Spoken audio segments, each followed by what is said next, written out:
যেটা তোমার ক্ষমতায় কুলোয় না সেই কাজ করার দায়িত্ব নাও কেন তুমি? I just don't get it. কেন না বুঝতে পারছো না? তোমাকে ইমপ্রেস করার জন্য, আঞ্জিকে ইমপ্রেস করার জন্য, যাতে ভালো ভালো রান্না করে সবাইকে খাইয়ে সবার মন জিতে এই বাড়ির জায়গাটা ওর জন্য পাকাপাকি হয়ে যায়। সিম্পল।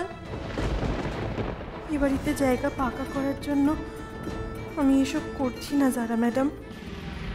আমি শুধু নিজের হাতে তোমাদের খাইয়ে তোমাদের একটু আনন্দ দিতে চেয়েছিলাম, আর তোমাদের মুখের হাসি দেখে নিজেও একটু আনন্দ পেতে চেয়েছিলাম।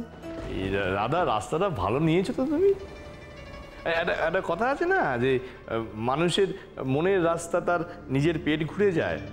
মানে মানুষকে খাইয়ে খুশি করার থেকে বড় খুশি তো আর কিছুভাবে করা যায় না। হ্যাঁ, খুব ভালো, খুব ভালো। আলাদা করে তো জায়গা পাকা করার ওর কিছু নেই তো। এই বাড়ির বউ, এই বাড়িতে অন্য বউদের জায়গা যতটা পাকা ওরও জায়গা ঠিক ততটাই পাকা। কি বললে তুমি? তুমি এই বাড়ির বউদের সঙ্গে এই মেয়েটার তুলনা করছো? আমার সঙ্গে তুমি এই মেয়েটার তুলনা করছো? হ্যাঁ বাবা, মায়ের সঙ্গে কি মেয়ের তুলনা কখনো চলে? তুমি তো ওর মা।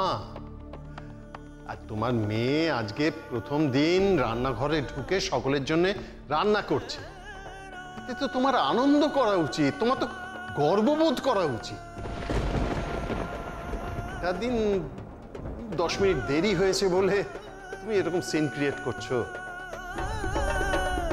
ও যখন 10 মিনিট সময় চাইছে তোমার কাছে, দাও না।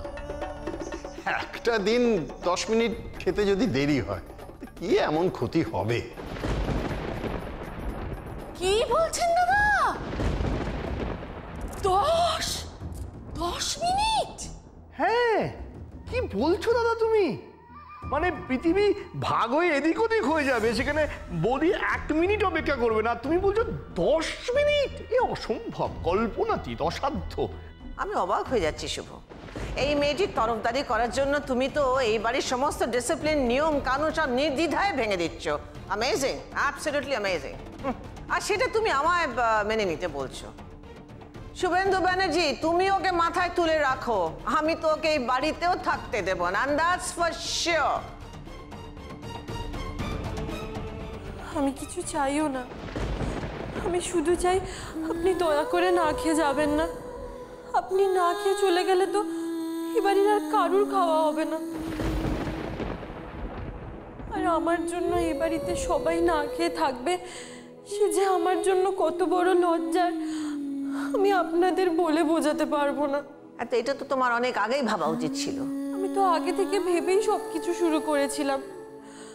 আপনি রোজ 12টায় খান, আমি তো আপনাদের সবাইকে 12টার মধ্যেই খেতে দিয়ে দিতাম। কিন্তু এখনো তো 12টা বাজেনি, 12টা বাজতে এখনো 10 মিনিট বাকি আছে।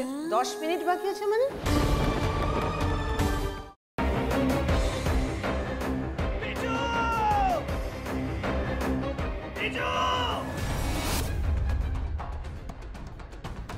কি করে করতে পারলে তুই? ও তোর বৌদি হয়, তুই আমার ভাই হোস।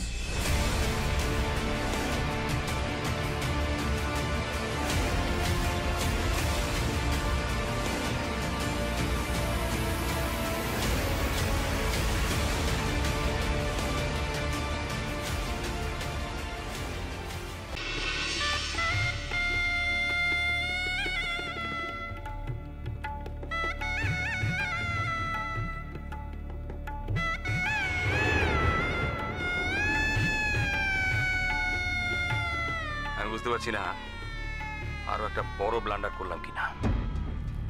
কি বড় মামু? আমি ওদের 20 লাখ টাকা দিয়ে দিয়েছি। সে কি কথা?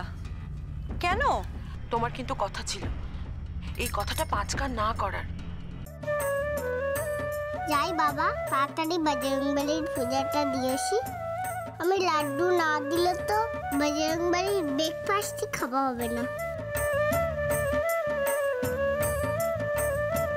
আরে বাবা, এবার তো কোল থেকে নামাও। ও হ্যাঁ হ্যাঁ, আর যা বললাম মনে রেখো।